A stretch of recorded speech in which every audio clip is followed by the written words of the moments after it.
Are washes like Agrax Earthshade and Nuln Oil a waste of time? I'm Dave. Let's find out.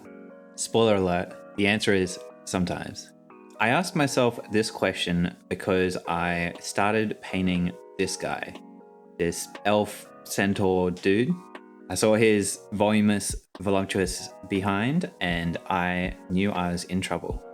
Now, normally when I'm painting something, I just do the bog standard method of base coat and then shade with a darker color and maybe base coat again to sort of bring it back to the mid-tone and then do like a highlight. I know from previous experience painting big smooth surfaces that washes really struggle. So I know they tend to pull up and make these weird sort of water stains, and then they'll pull up at the bottom of creases, which is not really where you want shadows to go necessarily. And I've never had very good results. So I knew I had to try something different. So instead of that, what I'm gonna do is I'm gonna start with the darkest color and work my way up through the colors without using any washes. What I'm going to think about as I paint this guy is the face of a clock. I'm going to look at him sort of rear on. What I'm going to do is anything at sort of 6 o'clock at the bottom, I'm going to paint a shadow color. As I move up to 9 o'clock on one side and 3 o'clock on the other side, it's going to come towards the mid-tone. And then as we go up from 9 o'clock and 3 o'clock up to the top at 12 o'clock, then that's where I'm going to sort of blend it into being more of a highlight color. So I've decided I want this guy's skin to be a light blue sort of color. So I'm going to start by base coating him with a very dark blue. So with my airbrush, I've mixed a blue and a black to get a very dark blue, and I'm base coating all of him with that color. If we think of the face of a clock, what I'm going to do now is I'm going to dry brush actually, and I'm going to dry brush everything from about 4 o'clock up to midday with a lighter version of dark blue. Then I'm going to dry brush everything from about 3 o'clock up with a sort of mid-tone blue. And then I'm going to dry brush everything from about 2 o'clock up with a mix of sort of blue and light blue. And then I'm going to dry brush sort of just anything that's facing directly upwards with my light blue color. I think this has turned out really well. I'm really happy with the color gradient of the blue coming up through his skin. There's definitely no way I would have gotten this using traditional washes.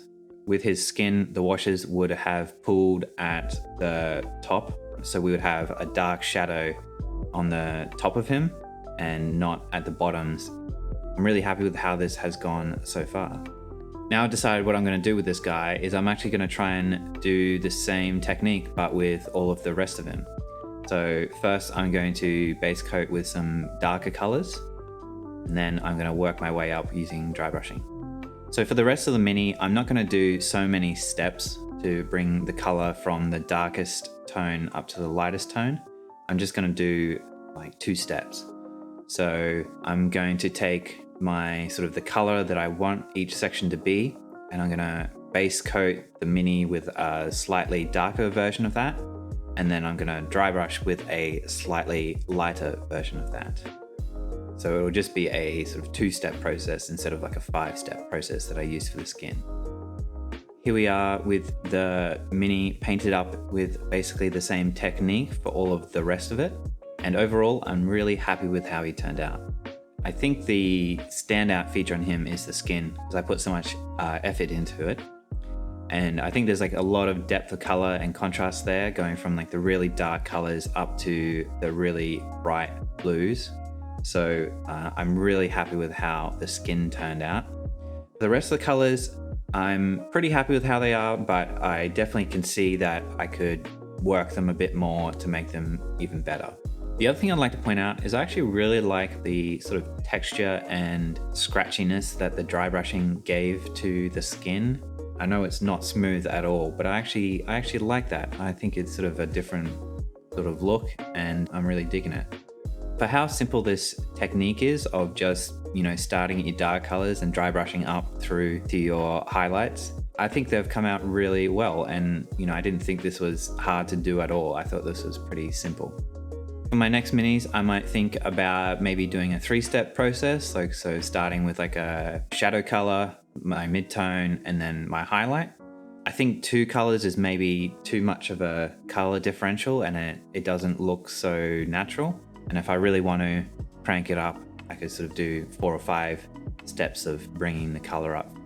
So in conclusion, F in the chat for null and oil. No, but seriously, if I was painting something with like a ton of texture, then I'd still use a wash.